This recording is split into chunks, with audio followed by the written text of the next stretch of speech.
వార్తా న్యూస్ కి స్వాగతం. పేద ప్రజల సంక్షేమమే కాంగ్రెస్ పార్టీ యొక్క ధ్యేయమని పుట్టపర్తి నియోజకవర్గ ఎమ్మెల్యే అభ్యర్థి దాదిరెడ్డి మధుసూదన్ రెడ్డి పేర్కొన్నారు.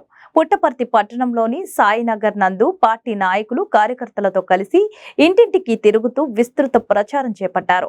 అనంతరం కాంగ్రెస్ పార్టీ ప్రవేశపెట్టిన మేనిఫెస్టోలోని 9 పథకాలను ప్రజలకు వివరించారు. కాంగ్రెస్ పార్టీకి ప్రజల్లో ఆదరణ పెరుగుతుందని, మళ్లీ పూర్వ వైభవం రాబోతుందని తెలిపారు. ఈ సందర్భంగా మధుసూదన్ మాట్లాడుతూ కేంద్రంలో అధికారంలో ఉన్న మతోన్మాదం బీజేపీకి ఓటుతో గట్టిగా బుద్ధి చెప్పాలని కోరారు. వామపక్షాల పొత్తుతో బరిలో ఉన్న పుట్టపర్తి ఎమ్మెల్యేగా మధుసూదన్ రెడ్డిని, హిందూపురం ఎంపీగా షాహీన్ ను భారీ మెజారిటీతో గెలిపించాలని అభ్యర్థించారు. ఈ కార్యక్రమంలో కాంగ్రెస్ పార్టీ సీనియర్ నాయకులు, కార్యకర్తలు తదితరులు పాల్గొన్నారు. పుట్టపర్తి నియోజకవర్గ ప్రజలకు నమస్కారం. ఈరోజు కాంగ్రెస్ పార్టీ తరఫున విస్తృతంగా ప్రజల్లోకి కాంగ్రెస్ 9 గ్యారెంటీలని తీసుకెళ్తున్నాం. అందులో భాగంగా మేము ఈరోజు ప్రచారంలో పుట్టపర్తి ఎస్సీ కాలనీలో ఉన్నాం. ఇక్కడ ప్రజల నుంచి విశేష స్పందన లభిస్తుంది.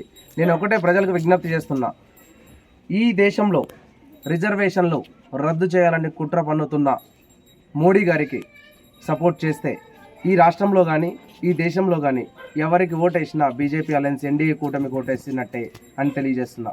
అంతేకాకుండా ఈరోజు ఇంకా బడుగు బలహీన వర్గాలు, మైనారిటీలు అట్టడుగునే ఉన్నాయి. వాళ్ళ రిజర్వేషన్లు రద్దు చేస్తే ఈరోజు వాళ్ళకి ఎదగడానికి మరింత వాళ్ళకు అవకాశం ఉండకుండా పోతుందని తెలియజేస్తున్నా. అందుకే మీరు ఈ రాష్ట్రంలో ఎవరికి ఓటేసినా బీజేపీకి ఓటేసినట్టే, జగన్మోహన్ రెడ్డికి ఓటేసినా బీజేపీకి ఓటేసినట్టే.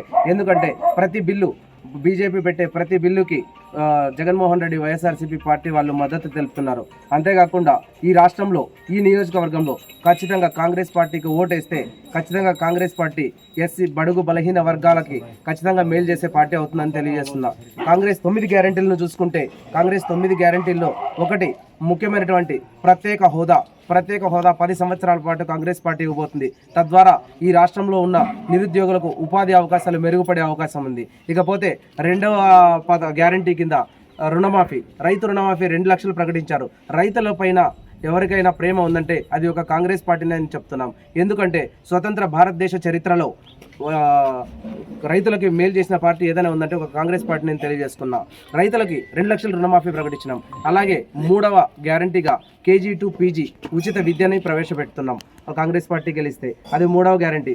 4వ గ్యారంటీ కింద రైతులకి 50% మద్దతు ధరతో ఖచ్చితంగా రైతులకు మేలు చేకూర్చే విధంగా ఇంకొక గ్యారంటీ ప్రవేశపెట్టినాం. అంతేకాకుండా ఈరోజు మీరు చూసుకుంటే ఇందిరమ్మ ఇండ్లు ఎస్సీ కాలనీల్లో, ఎస్టీ కాలనీలో ఎక్కడ చూసినా ఇందిరమ్మ ఇండ్లు దర్శనమిస్తున్నాయి. కాంగ్రెస్ పార్టీలో ఇచ్చిన విధంగా ఏ పార్టీలో కూడా ఈరోజు రైతులకు కానీ, లేకపోతే బడుగు బలహీన వర్గాలకు కానీ, లేకపోతే అట్టడుగున వర్గాలు ఎవరికైనా కానీ కాంగ్రెస్ పార్టీ ఇందిరమ్మ ఇండ్లు ఇచ్చింది. ఈరోజు ఎక్కడ చూసినా ఇందిరమ్మ ఇండ్లు దర్శనమిస్తున్నాయి. అదొక గ్యారంటీగా.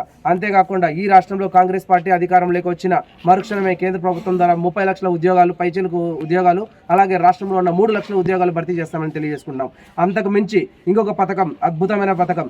ఈరోజు రైతు కూలీలు ఈరోజు హ్యాపీగా ఉన్నారంటే వాళ్ళకు పని లేకపోయినా 100 రోజుల గ్యారంటీ కింద మనము ఉపాధి హామీ పథకం అని చెప్పి ప్రవేశపెట్టినాం. ఈ ఉపాధి హామీ పథకం కింద ప్రతిరోజు ఇప్పుడు 270 రూపాయలు వస్తుంది ప్రతి రైతు కూలీకి. ఉపాధి హామీ పథకంలో కాంగ్రెస్ పార్టీ అధికారంలోకి వస్తే 400 రూపాయలు ఇస్తామని తెలియజేసుకుంటున్నాం. ఇలాంటి అద్భుతమైన గ్యారంటీలు కాంగ్రెస్ ప్రవేశపెట్టింది కాబట్టి కాంగ్రెస్ పార్టీకి ప్రజలు అపూర్వ స్పందన లభిస్తుంది. అంతేకాకుండా పోయే సార్వత్రిక ఎన్నికల్లో ఎంపీ, ఎమ్మెల్యే కాంగ్రెస్ పార్టీ అభ్యర్థులని బలంగా విశ్వసిస్తున్న ఈ నియోజకవర్గ ప్రజలు ఖచ్చితంగా కాంగ్రెస్ పార్టీకి పట్టం కడతారని తెలియజేసుకుంటూ